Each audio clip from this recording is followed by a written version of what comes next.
Hi everyone, it's Desert Rose. I'm here to do a comparison video on the Faery Forest Oracle, which comes in this box, and the Wild Wisdom of the Faery Oracle. So these are both by Lucy Cavendish. They do have different artists. The Faery Forest Oracle is by Maxine God. I'm sorry if I'm mispronouncing your name. And the other one is Selena Finesh, which did illustrate the Oracle of the Mermaids. So I wanted to do this comparison video because they are both fairy decks, and if you guys are looking for a fairy deck, you might be considering these two. Also, although they're both written by the same person, they are obviously different, but the main difference is the book has, I would say, significantly less information here than the Wild Wisdom of the Faery Oracle.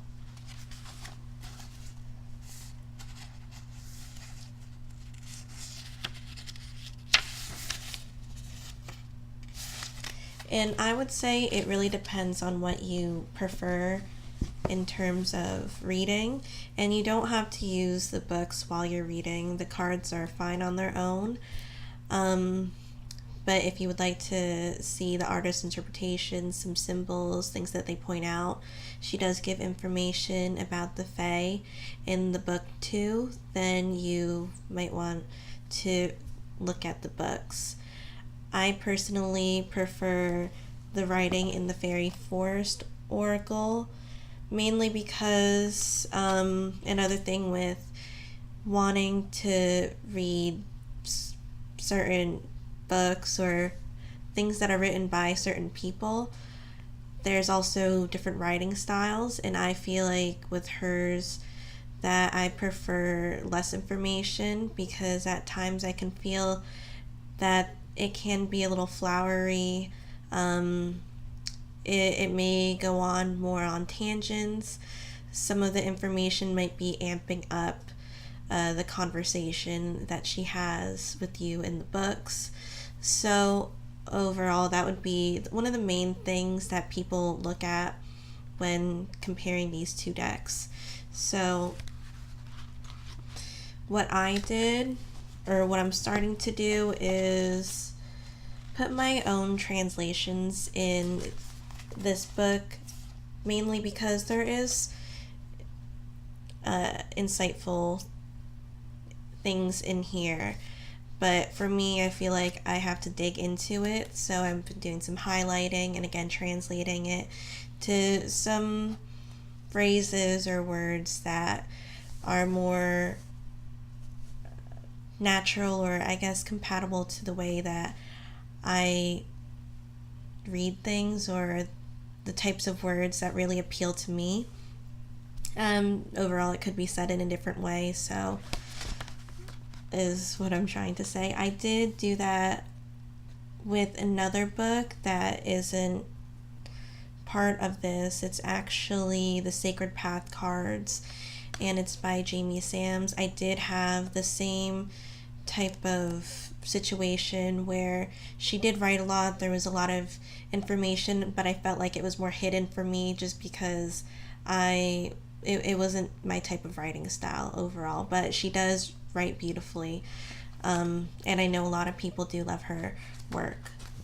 So if you look in these books, I'll start off with this book just because I've been going back and forth.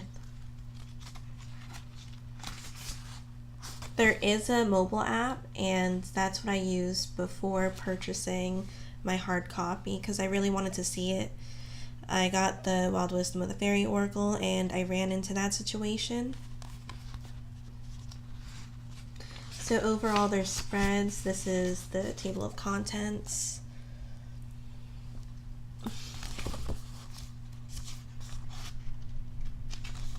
path into the fairy forest, how to work with the fairy forest. There are spreads in here. Bonding with the deck.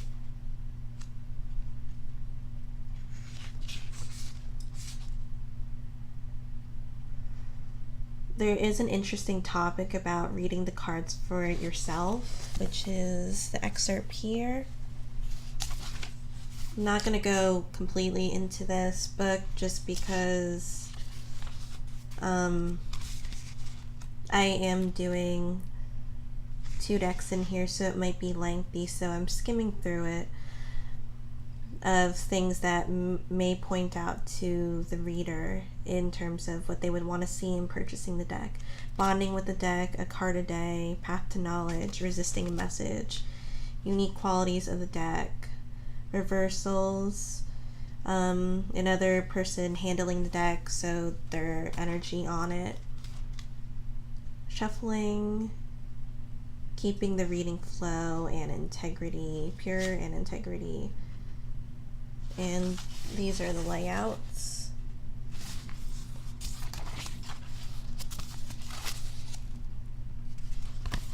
And the Celtic Cross. And the cycles of the moon.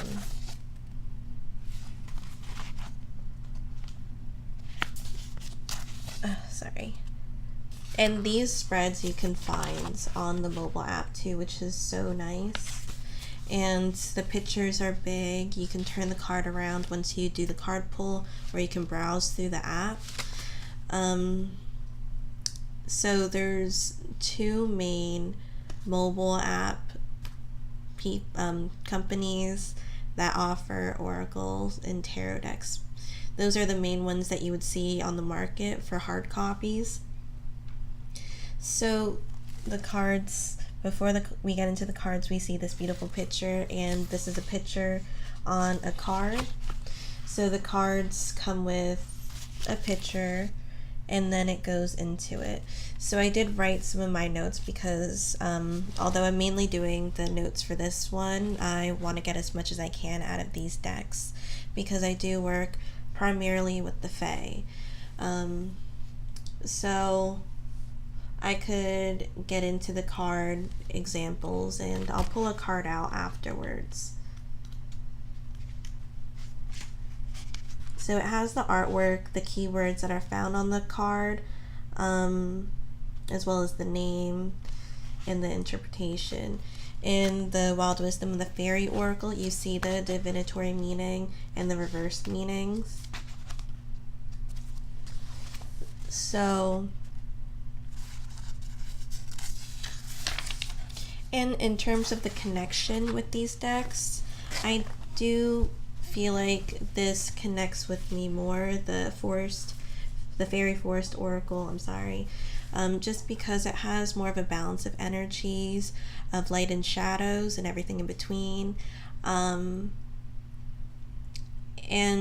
when I see this text, I feel like my conclusion of how to work with it, at least for me, if that made sense, my thoughts of how to work with it is that it's more of looking within yourself as you're going into a forest.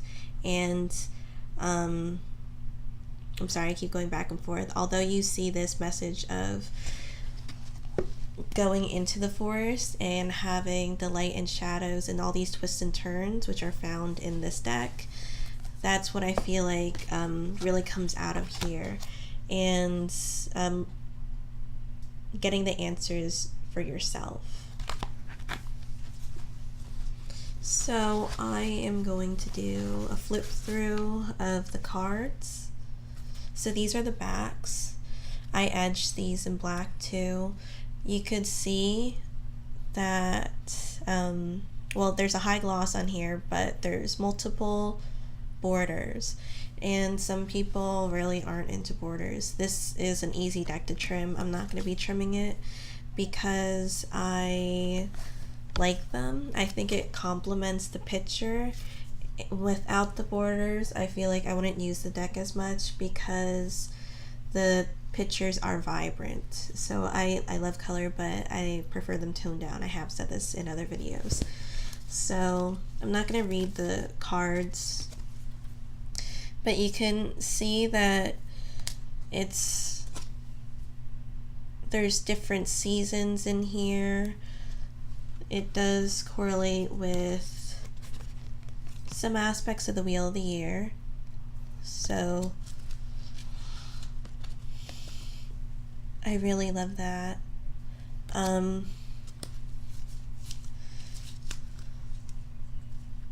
This one I really love reading. This is actually the card I got for the day. So we see that there's cunning woman, silent, observant, and wily. And in the shadows, we have the fox, which are some aspects if you're using the fox as if the fox is an animal totem of yours, or if you would like to work with the fox. It's a close animal to me because it was given to me by my goddess, who is the Queen of the Fae, as a counterpart into going into the fairy realm. So this one's a special card for me. And being with the colors, it being orange, it could mean action, but it's also observant and it's sly, and also having some green with it being more grounded too. And you can see in her facial expression that she's looking into something, or she's thinking about something. And to me, it's also not really wanting to be read, finding the answers for yourself. And with the hat being there, it's also things being hidden too. And with the squirrel there and picking up fruit, it could be more of gathering things, being prepared, as squirrels are. And with the butterfly transformation, there's so much that you can get out of here. Let me see if I wrote anything else. Seeing clearly, I was also comparing it to the Hanged Man too in some ways. So more of a meditative card, waiting for the right time, which it does mention, quieting your mind. And with the hat, hidden agendas. So really withholding yourself until making that final decision. I really love this card. This is another favorite of mine. It really opened up my eyes because I was seeing Ravensong, and she was mentioning the different types of flowers that were the plants that were on her head, and some of them were deceiving, as it is in the name, that you think that they're pleasant and they're not. So this deck definitely has more archetypes than the Faery Oracle. The Wild Wisdom of the Faery Oracle.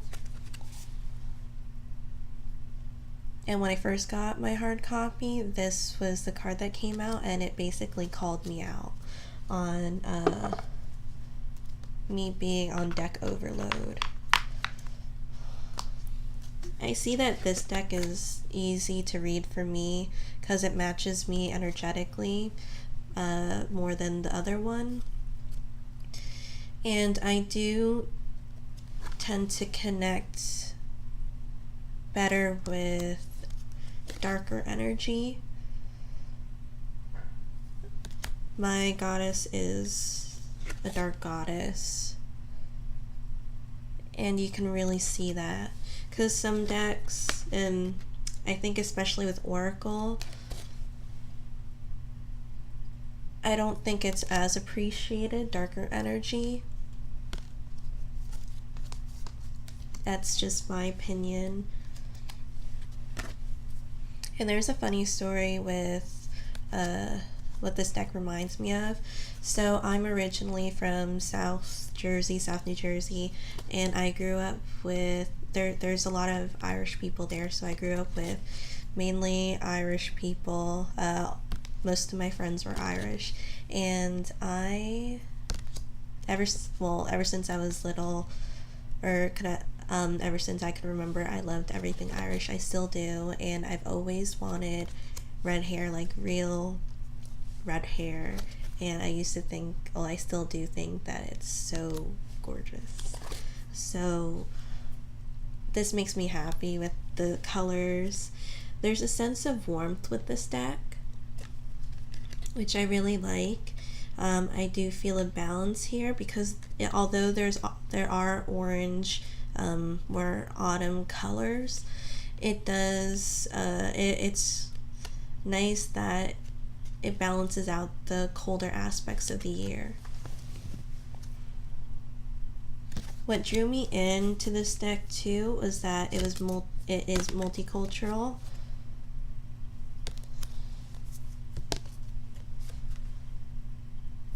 And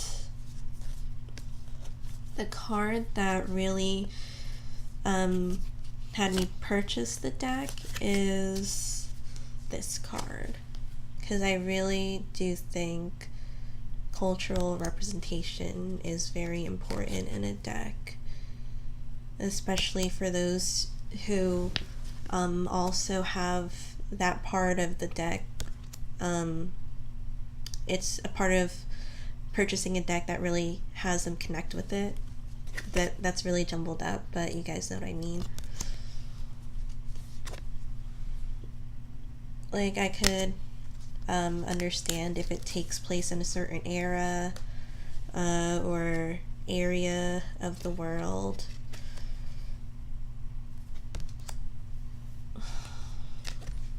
It is nice though. It's like a bonus. Especially because I love working with fairies. Most of my decks are fairy decks.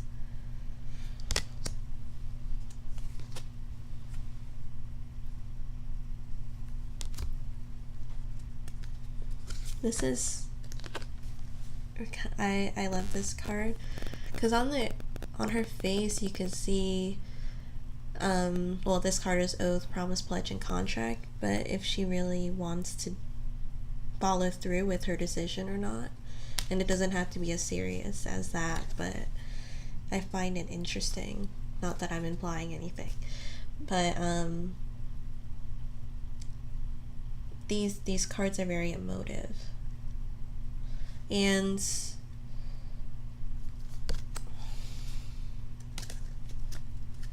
I think the artist did an amazing job.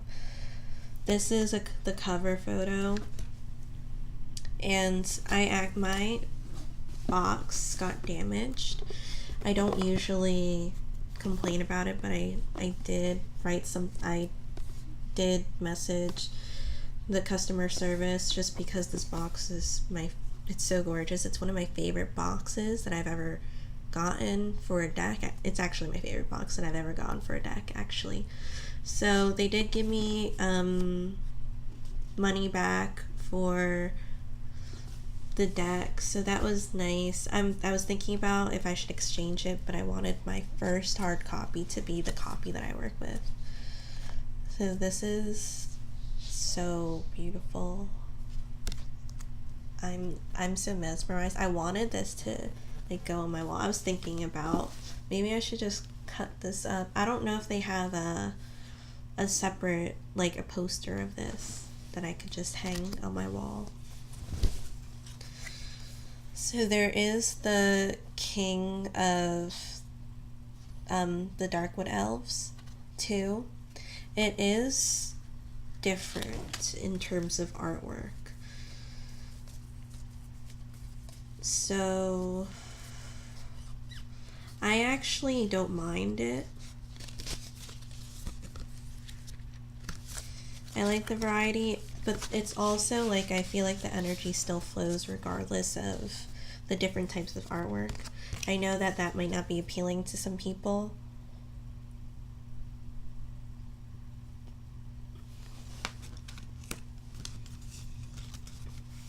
Even their attire, it's very similar.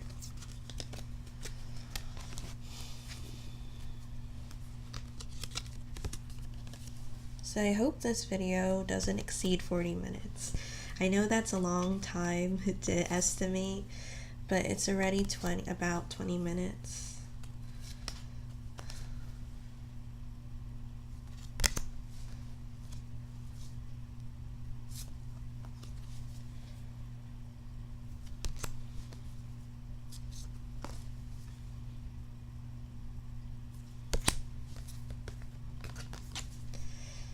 Because I'm also going to pull out a card to give an example of the book.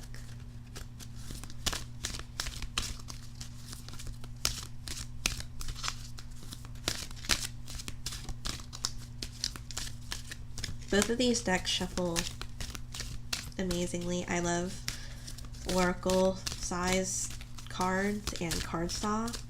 They feel a lot better than tarot cardstock. And I love the rich greens in here too. So this is She Who Laughs, number 30, She Who Laughs, Humor, Perspective, and Mirth.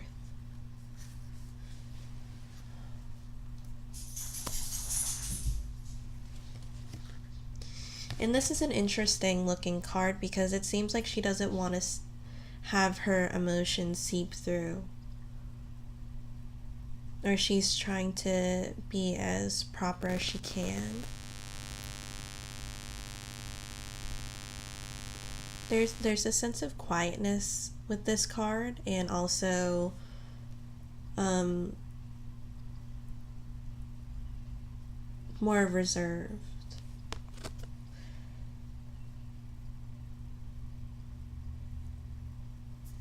The way that she's drawn or colored is also more bold too, because she has bold features. So I'm going to read what it says. So this is what I'm reading. There is within your life now a great heaviness and earnestness and a sense of great gravity to nearly every situation unfolding. Yes, this is of great importance. Yes, there are consequences to consider.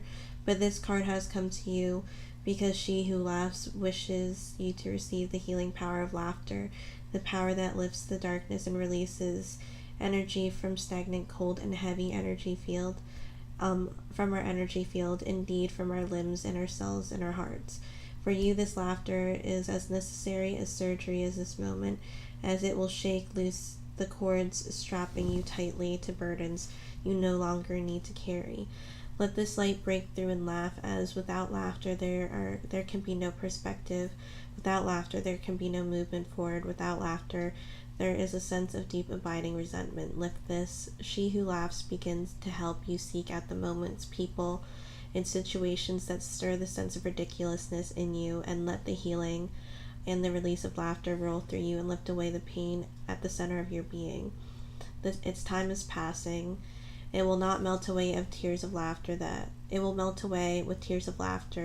that fall and cleanse you free from the past. For now the sun breaks through and your eyes shine once again with mirth and joy. Welcome back to the world of the light, friend. It is time. Darkle. The artwork is Darkle. So that really makes sense to me. So I sew these up. I like to make the bags, choose the cloth that will complement the energy of the deck, and I really feel like it does for this deck. I use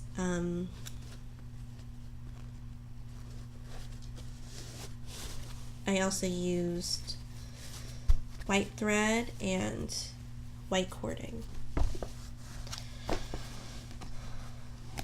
So for this one, I also sewed up. I love this one. I used white thread too, and white hoarding.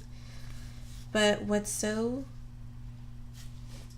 amazing about this is that before I received the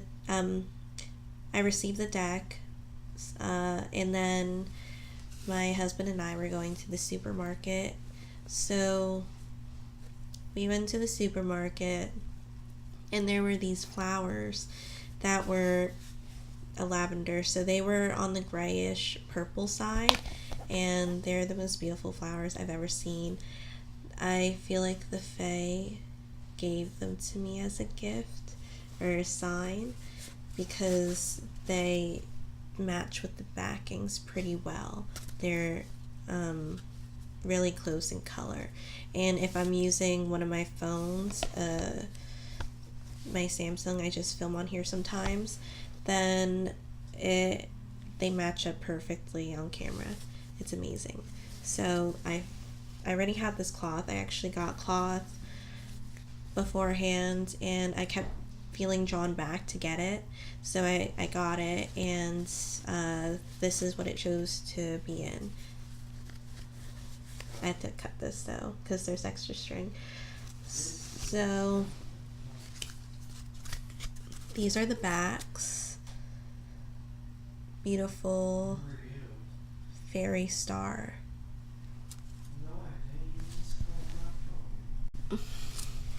Sorry, that was my husband.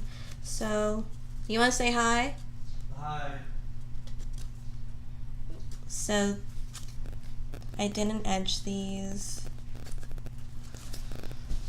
I'll get started on the walkthrough.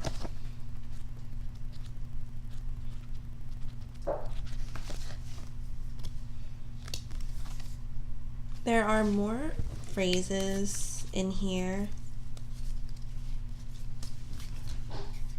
And some of these are upside down that I didn't notice. So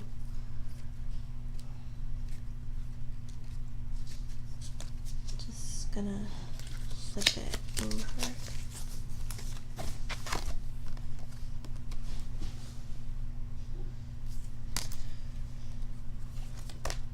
I feel with this deck it's more lighter, a little more airier, whimsical.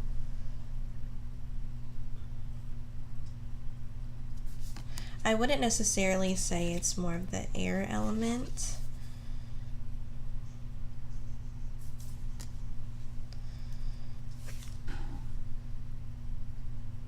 I would say it's a combination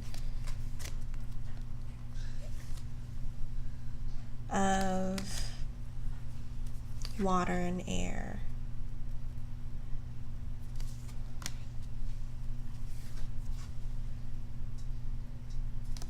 This reminded me of this is the littlest fairy, appreciate the beauty and value of the exquisite and small. Of one of the fairy lores about the fairies shrinking because they weren't worshipped as much, so they were literally shrinking. It was interesting. With this deck, I feel like it'll be similar to, I talked about this earlier in the video, my Sacred Path cards, in terms of this deck I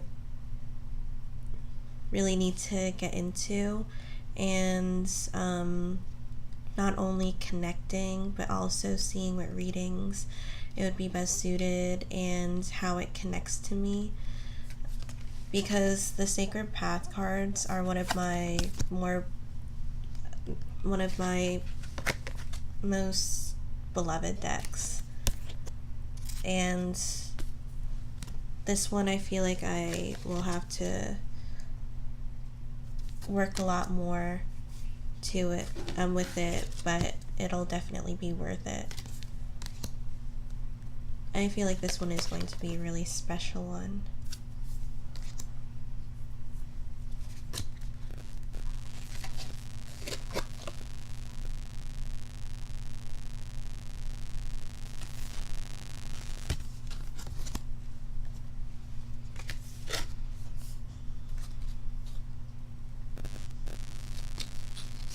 love this one.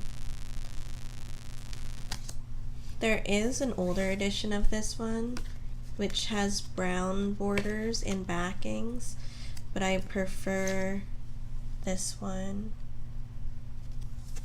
I feel like it's more lighter and a bit more feminine, or it's feminine in a different way.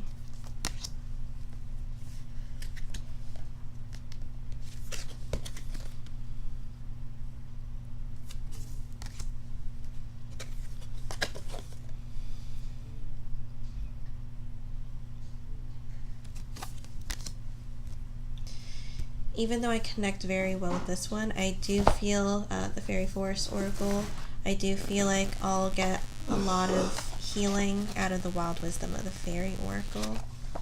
A lot of deep shadow working. And there's a lot more depth to the connection with this one.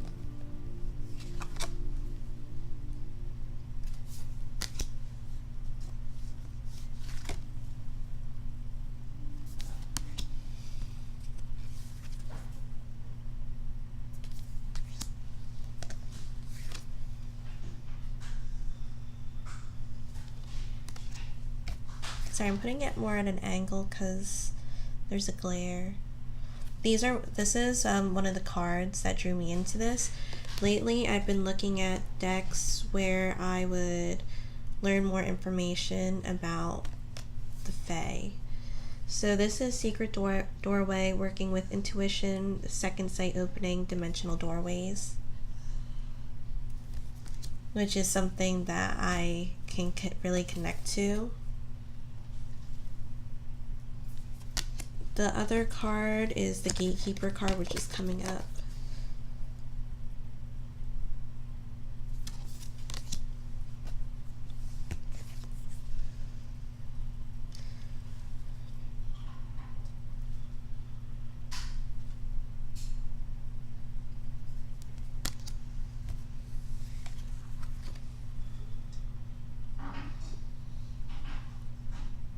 So this one is Fairy Time, Time Shifts, and Dimensional Slips.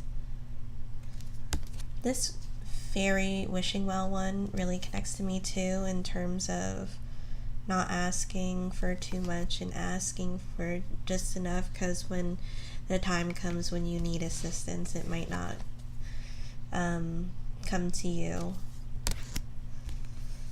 At least that's something that I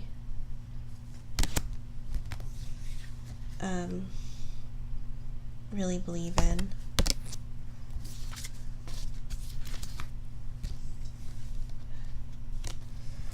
Like, there's gonna be times where you might have to work it out on your own. You may get guidance, but there's the overall meaning of being selfish.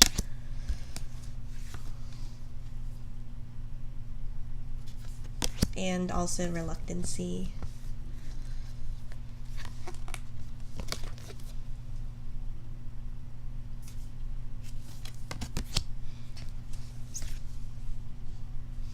I actually don't mind the Merlin card in here.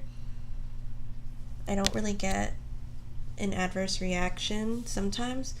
I don't know if it's the image, because I don't want to sound, it's not that it's a bad image, but I just don't like seeing Merlin in my decks.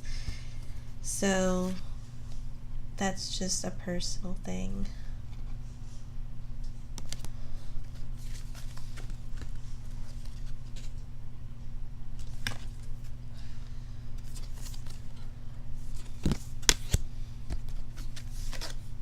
So you may hear some stuff in the background. My husband just woke up.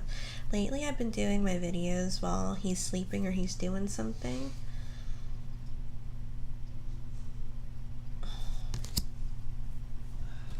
Mainly because we like to have somebody watch the dogs. We have 2 huskies and 2 cats, and sometimes they can get really energetic. Even though one of our huskies is a senior husky, he can be playful. I've been getting this card a lot, The Secret Path. An irresistible pull down a distinct path, ley lines, mystical traditions. I mentioned this one earlier.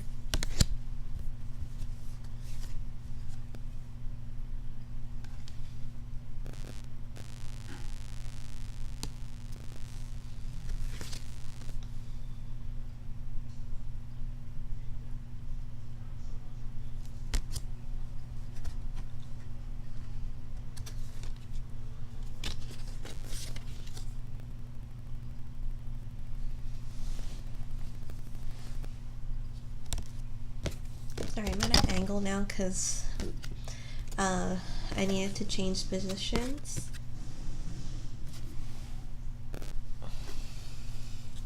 Okay, so that was the flip through. Now I'm going to pull out a card and read from the book. I just had to ask my husband to turn down the volume for his game, so that's why I had to pause it.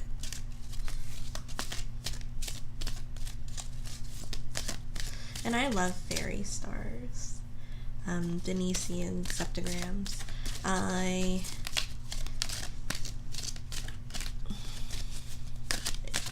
think I connect to it more than the pentacle. I do have a pentacle though. It's not that I don't connect with it. But I love everything Fae, so for me it's special. Sometimes I get the cards that come out, other times I just keep going. So I got Gatekeeper, Fairy Time, Time Shifts, Dimensional Slips.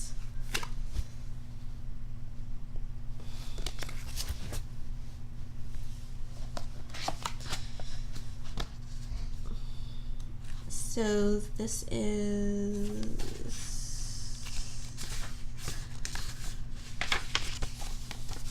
so it starts on this side and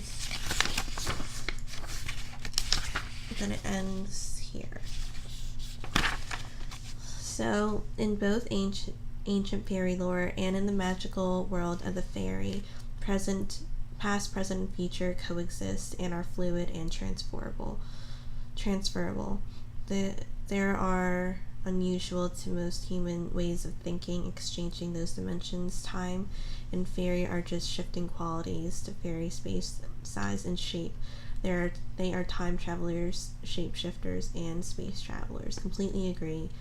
And I also, with everything coexisting, that I also feel like I don't call past lives, I call them parallel lives. I really feel like all of your lives are happening at once. So the most common view of time held by science until recently, and my friend Mary Boat made a video, so I will link that below too. Common view by science until recently was that of Isaac Newton, of time in being like a straight arrow shot forward from a bow. Time marches on, moving inexorably in one direction. We are born, we age, we die. Time in this view does not move to the left or to the right or up and down, and certainly never in circles. But in time indeed does move in a circle, in a spherical circle, which, when it does turn, does leave behind a mark of time. But the time is not time itself. Most humans do not like this truth. They prefer to feel that all is measurable, divided up into neat units moving in one direction and never changing within this world. It is, they say, a law, but the fairies prove this law to be belief and nothing else. You see, you too can break the arrow of time in your life by asking the gatekeeper if you can move forward this law or belief and turn it into the realm beyond. Time is not a one-way ride, and if you are prepared to live this way, then you will be more truthfully alive, magical, and experiential. This is no new law, 'tis no invention. Ancient shamans known that ritual or ceremony, time and place, that there's no past, no present, no future. There is only now. In Buddhism, in Tao and Hindu practice, time is not linear but a circle. In the medicine wheel of the Hopi, time is a circle. In the wheel of the year, she is again a circle. It is that in which the circle that you can feel yourself able to time travel, bend time to move between what seem to be over and what you can create in the moment of now. The belief in time is that of a line has led us all to feel that we must control outcomes and destinations, and the acceptance of the cycle creates health, youth, beauty, and uncertainty, which is a blessing. The circle of time does not merely repeat, she repeats with endless variations, and thus fairies now to teach us that if we approach this with perfect love and trust, there are infinite variations on what we call the past and the future and the now. For the door is the perception, and consciousness rules your experience of time, and the gatekeeper will know if you are prepared for this, to live this truth, or if you wonder of all will be at most too much for you. When we accept the truth of fairy time, people reappear in our lives so that we can create and reshape the past. We may journey back to a place where there have been, and our future self can visit us. Seasons may pass in a blink of an blue-green eye, and years that pass slowly. We may grow old without aging. We may stay young at heart and live way beyond the allotted life space of the other version of time would have believe in. We'll feel the echoes, see the future, and indeed remember how it is meant to be, and then create it simply by remembering. It may make life surreal and mysterious, and there may be strange, odd occurrences. You may think great secrets and fully be in the present, but you will always, once this doorway has been walked through, be in the time of now and magic time and fairy time. Divinatory meanings. You can shape your own time, create portals between past and present, allowing now to be more effective and magical, and revisit the past and do over when a gatekeeper arrives. Watches and clocks may no longer work for you. Timers go off at strange times. There will be visitations from people you have yet to meet, and you may create your past in the dimension experience when sleeping. Going into the fairy mounds and sacred places, stone circles where trees can grow in a circle within the fairy ring may accelerate this process. You will see ghosts and understand the future and stay amidst it all. It is not chaos than any dream. Understand that the concept of the linear time is irrelevant to the question you currently seek answer to. Foretelling is coming to understanding, is coming to you as you tap into your source outside the linear time belief. Understanding that time is a landscape, and where you choose to place your attention creates a concept and experience you are currently having. Dreamtime of the Aboriginal people of Australia is all time and no time, a beginning, life ending, and recreation occurring simultaneously. We too can dream without the line pressures we currently believe we do need to experience. Some say that when we break through the fifth world in the future, we will no longer have this current time belief, and all will change and flow. Once upon a time will be now and forever, and we will become one with our ancestors, past companions, present, and generations of the future. We will speak and dream and share together. Reversed meanings. Refusing to acknowledge that time bends and shapes according to your perception. Holding on to control, a belief to moving forward, always at any expense, because we do not, because to do anything else is a kind of death. Experiencing time's measure, beating differently, but refusing to feel safe with it. Conditioning operating at full force in regard to beliefs in time.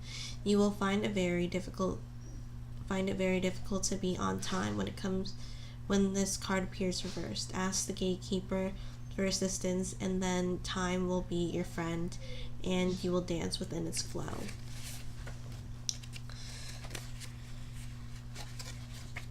So I hope that this comparison video was helpful. Thank you guys so much for watching, and I'll see you in another video.